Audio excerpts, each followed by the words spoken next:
Zoti Braçe, faleminderit për këtë intervistë në Top Channel. Si e përjetuat personalisht lajmin për ndarjen nga jeta të Fatos Tanës?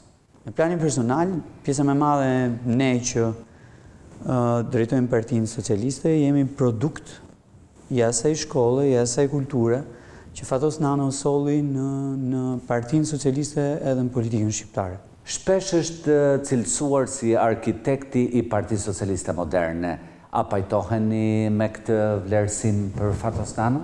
Doja të cilën vëmendje faktin që në atë kohën Partinë Socialiste nuk morë kur vendim, pa u konsultuar me të në momentin që ai ishte në burg dhe pas daljes nga burgu nuk morë kur vendim pa u dëgjuar gjithsecili.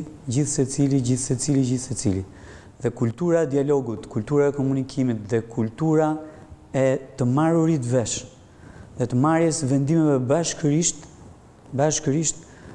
unë besoj që ka qenë më fort se kur në atë periudhë në Partinë Socialiste.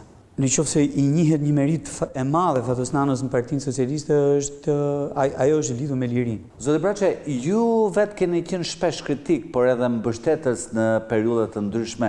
Si ka evoluar marrëdhënia juaj ndër vite me Fatos Tanën? Marrëdhënia e tillë ka qenë edhe në krah, po edhe përballë. Po nuk dua ta harroj një kongres. Po përballëm shumë fort atje dhe mbas 3 ditësh bie telefoni dhe thot ku je? E i thash në gazet. Ishte mëngjes. Tha dua të vi pak aty tha. Dhe pyetja e fundit, zoti Braçe, çfarë do të doni të mbahej mend në kujtesën e publikut, po ashtu tuajën për Fatos Tanën? Gjithçka.